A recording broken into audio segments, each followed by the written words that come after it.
Thank you for watching Good News New England. I'm Emmeline Reed, and we are going to close out this long week with some good vibes. Let's start with two women who have been knitting from Norwood to Falmouth. This is a blanket out of yarn donated. Meet Francie and Leslie, two women that have started to use their passion as a way to give back. I started doing this through my temple because they were knitting for the veterans. And then we decided, well, let's start to do something for something local. Francie found a nursing home in Norton. And that's when we started making the blankets, but also those pouches that They go on walkers. The first couple of times we dropped stuff off, the director of the nursing home actually cried. She was like, this is just so wonderful. While the pair might have different styles, their goal is the same as it was when they first started. It's such a win-win-win. I mean, we clearly are winning. It's been our sanity through COVID. You know, we can sit for hours and do this together and apart. For the people who donate, I think people feel really good about it. You know, they feel like they're participating. And of course, for the recipients, you know, for them also, it's a huge win. They even have dedicated rooms to store all of their donated material, which thankfully has been pouring in. I know that we know knitters never throw out what's left over from a project, ever.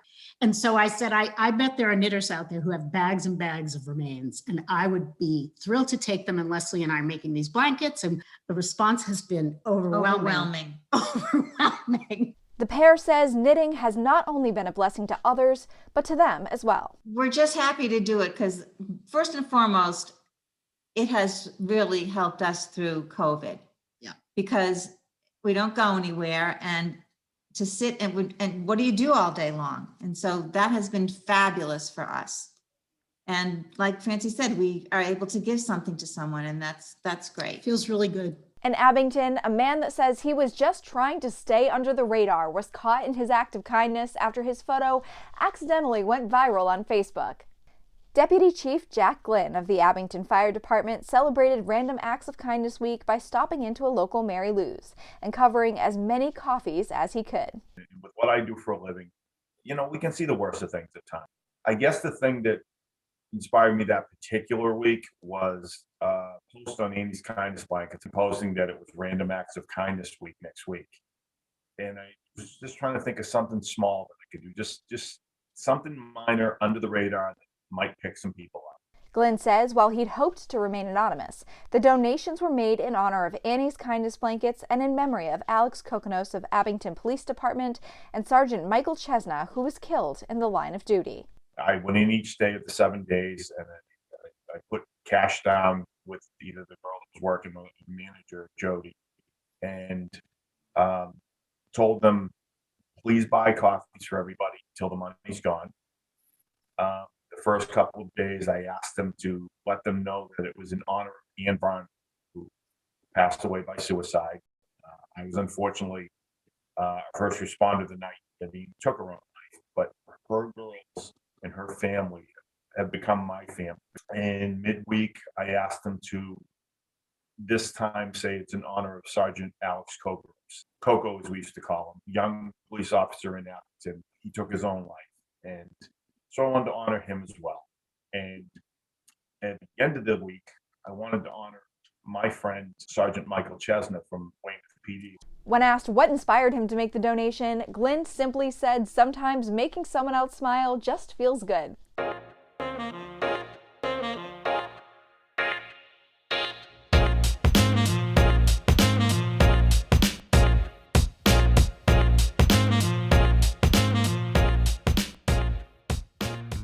JT, thank you for bringing us the positive 5. What do you have for this week? Oh my God. First of all, how are you feeling? My concerns are you first. You feeling okay? We're getting through. We're getting through. Busy week, Right. but you keep going. We do. And you have some good people around you. Yes, I'm very fortunate. I have a lot of really good people. God bless my husband. I think Yeah. he did more work. It's funny. He did a ton of work this weekend to try to get like our new place ready and everything. And Sure. I think he deserves a break and a lot of beers. I told Jake, I said, listen, yeah, send that man coupons. Anybody send him some coupons or whatever for beer, whiskey, wine, whatever he needs, you know, and he's going to be all right because he's putting himself in a great position.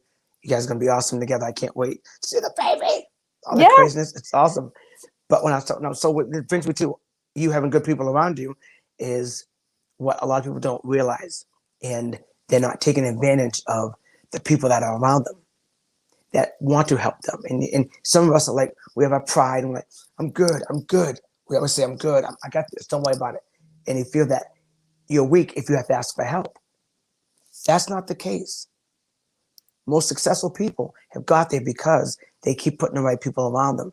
And those people might be a little smarter on one level, might be a little bit stronger, you might have some great ideas. So use those people. They're there for you. They're put in your life for particular reasons. And if you're not using them, that means you're wasting them. See, I'm a strong believer on your energy and the manifesting. And so I've had things happen because the right people have come around, and they might leave your life after that. But for that moment, for whatever you need, like right now, this beautiful situation you're in, having a baby, you have the right people around you, the family, your husband, even the dogs that are loving and getting along together. That's all part of making your life a little bit easier. And I've had the right people put around me for certain things. I was doing events and doing concerts, and it made my life so much easier. So I had good people that helped me with singing, with dancing, and then just helping trust certain people. But we all need that.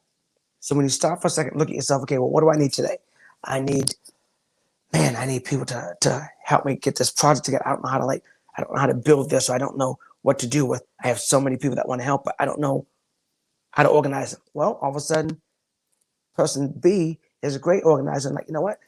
Tell me what you need. Okay, well, I need A, B, C, and D. All right, good, I got you. And they'll organize it for you. That just took a huge weight off your shoulders. So now you can go to the next step. Because if you're like me, I have that slight little ADD, little OCC when it comes to things, but all these things keep coming to me. And I get one idea, and then I got to jump on it. And then I'm done with that. And then you have another one that pushes right there. It's like, oh, you got to slow down. I absolutely feel that, because as a perfectionist, as someone that likes to do everything to the best of her ability, Right. It's funny because I have a lot of friends that are really, really good at certain things in the industry. One's great with social media, and I'm like, not my jam. Another friend that I know is really, really good on camera, and she's doing a podcast. So it's interesting because I was hesitant at first to lean on them, because you're like, well, I don't want to bother them. But then when you think about it and you're like, well, when people come to you, how do you feel about that? You know, when people come your way and are like, hey, can I get some advice on this? Yeah. Most of the times the reaction is, oh my gosh, let me jump to help you. And it's like, well, why wouldn't they feel that same way? You know, you should. And that can make you guys both be stronger and make them feel better for helping. Absolutely. Because people can see things that we can't. And so there's definitely a proverb. It's like, you know what, I saw you struggling. You know, and it's like, I'm sending you somebody to help you. You ever remember that? He sees you struggling, so I'm sending somebody to help you. And it's right there in your face. So take advantage of it. Why not? They could be just there for that one moment, just to help you with this one project, to help you move forward. And then they're back out of your life. That's so funny you're saying that, because yesterday on a walk, my mom was like, you know, she's reading this part of the Bible, and God was saying, I've already given it to you. I've given you everything you need. You just have to take it. And whether you're a religious person or not, I think that's very interesting that, you know, if you look around you, you could find all those tools in your life. You just have to take them and use them. Absolutely. I told my kid that, listen, both my kids, I'm here. Use me. Use me. Not just for money and for rides and for buying things, but use me, because I have right now, thank you, God, I have my health. I have my job. I have these connections. I'm doing things. And it's like, I can help you get to the next step. And somebody might be waiting there to take you to the next step, but you're never going to know if you don't do it. You're not going to know if you don't try. So take advantage of it. Love it. I love it so much. It's exciting. So this is JT. It's my positive 5. And I hope I made you feel a little bit better. And if it's not for you, pass it on to somebody else, because somebody else might be able to use this advice. Back to you, Emma. Thanks, JT. This week on Fresh Look Friday, I'm going to show you guys how I completely styled our brand new living room, and my tip to get a look that you love in any space in your home.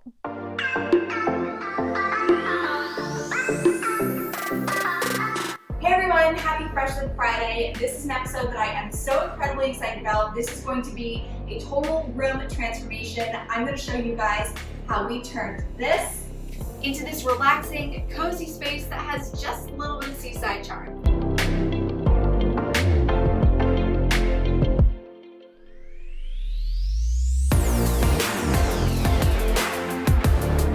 Surprisingly, the first thing that we started with was this TV stand. It was a piece that we had in our old place that we just knew we wanted to bring with us, especially knowing what we were going to be using for the color scheme. This light gray is something that I had picked out some time ago as a paint color that I absolutely fell in love with.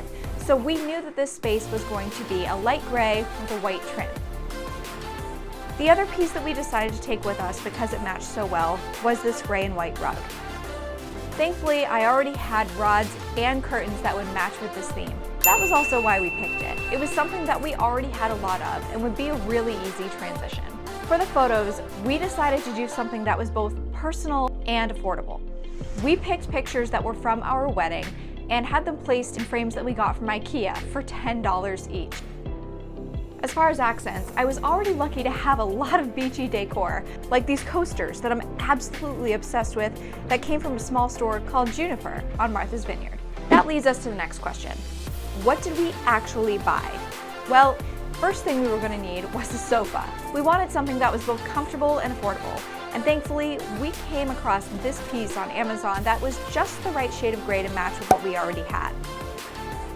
The second large piece that we purchased was this kitchen island. The white and stainless steel goes really well with the rest of the decor in the room and makes for an easy, quick prep surface and a great place to store things. Then it was really just down to the details. These anchor pillows, even though they're a really small detail, are probably one of my favorite parts about this room. And in a future episode, I'm going to tell you how I actually designed and had them made myself. Overall, the truth of the matter is that this room came together by sticking to that theme.